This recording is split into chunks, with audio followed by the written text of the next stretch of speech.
Kapag may tanong, May sagot! join ka na sa Tanungan ng Bayan. Tanungan 69. Weeknights mula 6 to 9. What do you want to know? What do you want to learn? Kahit na ano, sa ilalim ng puting ilaw. Kahit tungkol saan, sa ilalim ng buwan. Sasagutin yan ng mga idol mo. Tanungan 69. 6 to 9 p.m. Sa 99.5 IFM. Ang idol mong FM. Kuya Jay! Gina V!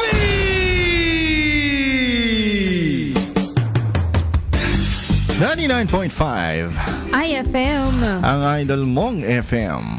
Supay Grabe, sobrang lamig mga idol, lalo-lalo ng mga taga Ilocos Norte at I think sa buong Pilipinas, ano? Ganito ang Ganito weather. talaga ang weather pag taglamig at hanggang ano na yan, hanggang March na yan, hanggang sa early weeks ng March, hanggang February actually. Actually, sinasabi nga nila pinakamalamig daw na buwan sa Pilipinas ay February. February. Ang daming pinapangarap na December. Dahil malamig. Pero anyway, nung pagdating ko rito from Baguio City, that was just a couple of years last year, ano? Ay nasanay ako sa malamig talaga. Tapos pagpunta ko rito, para bang nagrigat nga i-adjust, man. Oo, para bang pinagpapawisan ka now and then. Tapos biglang nakapag-adapt na ako. Adapt. Oo. Pronunciation. Tapos, nitong mga past weeks lang, kinailangan ko bumili ng kumot. Oh? I had to buy my blanket, ano? Bakit yung kumot mo bang manipis? Hindi, for the past 2 years, or for the past more than 1 year na nandirito ako, hindi ako nagkukumot. Oh. Minsan nga, nakahubad lang ako, naka-shorts lang, ganyan. Pero ngayon, kailangan ko na magkumot Malamig sa kayo. sobrang lamig ng panahon. Ngayon, ang problema, pag malamig, siyempre naghanap ka ng kayakap, ano? Oh. Yakapin mo na lang yung unan. O si Teddy. Minsan, ganun. hindi kaya ng jacket, eh, no? So, tapos, so naghahanap ka ng kayakap. Eh, wala. Kung meron ka mang karelasyon, sometimes nagiging cold pa siya kung kailangan mo ng warmth. Oh. Now, the thing is, ito ang topic natin ngayon, mga idol. Yan, paano mo malalaman kung nanlalamig na siya sa'yo? Yes, cold na nga siya, tapos biglang cold pa siya sa'yo. Cold na nga yung weather, cold pa siya sa iyo. Naku, nakikisabay siya sa weather. At ito, merong listahan itong si Gina. Number 1, kapag binabale, wala ka na niya. Hindi naman yung ano yan, hindi naman yung tipong, alam mo kasi babae, matakaw sa attention yan. Oh, bakit akala ko pa lalabas tayo. Mga ganun. Ba't ngayon ka lang nag-reply, mga ganyan nga eh. Di ba? Siguro marami kang kachat. Oo. Kung ano na pinag-iisip. Ano naman i-reply mo pag ganun? Gano'n na lang. Hanggang sa naiinis, para bang sabi naman, nung nag-aaway, nag-aanap lang ako ng attention mo. Walang gano'n lang. Pag nag-aaway na kami, gano'n. So, it's all about being cold, ano? Pag kukulan na siya ng atensyon kaysa dun sa normal na atensyon nung happy days pa ninyo, that's one sign of coldness na. Isa rin yung hindi kanya madalas i-text or kumustahin man lang. Yung parang, wala na, hindi ka na masyadong tinetext.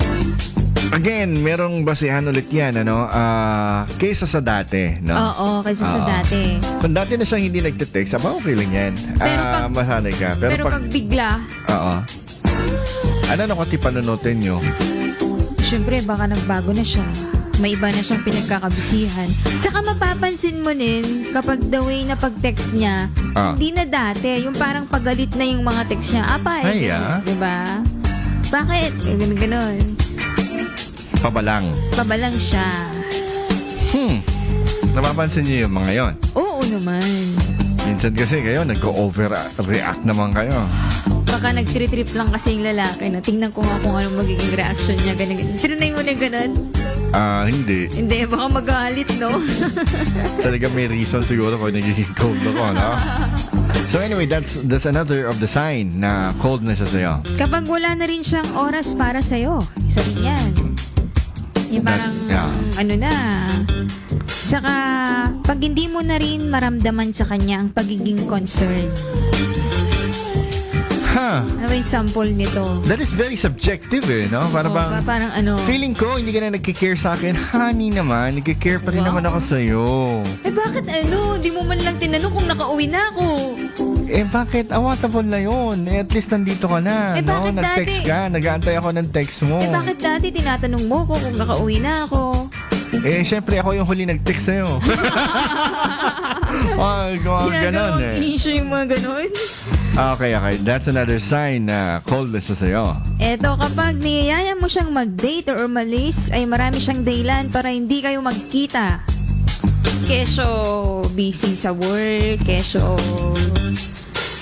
Tapos yung pala, iba na pala yung pinagkakabisihan niya, no? Oo. That hurts. Sunod naman, Big time. nag-iba na siya. Nag-iba? Ano ba yung mga pag-iiba na sinasabi ninyo mga babae? Para ba nag-iiba kami na mga lalaki, pero para sa amin, parang wala naman. Yung hindi na ikaw yung dating nakilala ko ng una. Yun yung laging excuse yan Pa naghihiwalay sila Para bang, Di ba naman, hindi ka naman dating ganyan sa akin Ganun. minsan nagiging ano rin yan, nagiging sanhi rin yan ng paglalalaki. Oh. Naglalaki ka, sa balimit niya minisunan. Iba na kasi siya. Maraming ganon, man. Nako. Eto ba, yung hindi na niya ginagawa yung mga bagay na ginagawa niya noon. Ano nga ba yung mga bagay na yun? Dati, sinusundo ka, ngayon hindi na. Or dati, mga ganon, marami. Nakasanayan nyo. Diba? At saka, wala nang sweetness at effort mula sa kanya. Bisi-bisihan. Both partners to, lalaki at saka babae, applicable siya, mga idol. Applicable siya. Yung pagiging cold na yan. Alam mo naman kasi, pag, meron ako mga share na mga quote sa inyo, ito yung mga nangyayari sa inyo. Hindi, iba yan.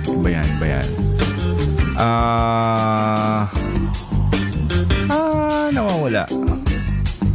Okay, sige. Tuloy mo pa muna. Yun ang mga signs, no? Para malaman mo na nanlalamig na siya sa'yo.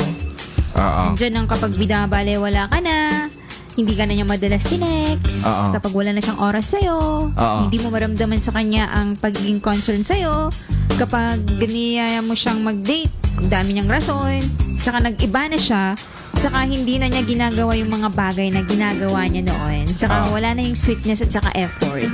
Ito, mararamdaman ninyo, idol. Nagkakaroon kayo ng feeling na you're not necessarily sad, but you just feel really, really empty. Yun ang mahirap, no? Pag naramdaman mo yung ganyan. Hindi mo alam kung bakit ka malungkot. Kasi hindi mo maamin na kayo ay nanglalamig na. No? So, anong gagawin pag nanlalamig? Kailangan natin ng constant communication, mga idol. Para painitin. Yes. Kung kailangan nyo mag-roleplay kayo. Alam mo yung roleplay? Ano roleplay? Yung pag kayong dalawa na lang magkasama, magpapanggap kayo ng ibang mga tao. Pero nurse ako, pasyente nga, ganyan. Ang painit. Kailangan nyo lang talagang mag-usap. Yes. Dahil without communication, mga idol, there is no relationship. And without respect, no? Walang pag-ibig. Without trust, pag wala na kayong trust sa isa't isa, there's no more reason to continue. Sabi nga nila, pag pinapa-define nga sa akin, ng mga teachers ko dati sa college, kung ano nga ba ang isang relasyon, in your own words, sabi. Anong sinabi mo noon? Sabi ko naman, a relationship is not a relationship anymore pag wala ng growth. Pag hindi na nag-grow. Pag hindi na kayo nag-grow pareho. And that's the time siguro that there's no reason to continue na. Masakit. What the? Okay, shoutouts tayo. Yan, hi kay Charlene Corameng Abarquez. Hello sa'yo, Bes. Aha. Malayang pakikinig. And hi kay Neri. Yan. Mga ano yan, mga viewers Mga viewers natin. sa IFM page. Nakarelate siya kasi ang problema din niya, pinipm niya sa akin. Ang tagal niya mag-reply, bakit kaya? Tapos sabihin niya, awayin ko na ba? Huwag niyang ganun. Huwag lang kayo sumobra, ha? Oo. Pag sumobra kayo, nako, lalaki maumamit, Brad. Uwin, baka mauma. Slight lang. Saka Tipong paramdam lang. baka naman kasi nagpapamiss lang yan. Kasi alam mo yung mga lalaki, ganyan din minsan, di ba? Hindi nagre-reply agad-agad. Or talagang nanlamig na siya. Hindi ako nagpapamiss eh. Ay, hindi ka nagpapamiss? Oo, hindi. Wala rin ako mga tropa na nagpapamiss eh. Ano yan? Baka that's a common misconception sa inyo. Oo. Baka talagang wala nagpapamiss at talagang yun na talaga ang deliberate effect ng pagiging cold nila sa inyo. So, kailangan niyang tanungin, di ba? Kung bakit ganun, yung treatment pag ganun. Yes, mga idol. Again, communication is the key. Maraming salamat sa mga nakipag-talakayan sa amin, nakipagtanungan at hanggang dyan na po muli ang aming vlog.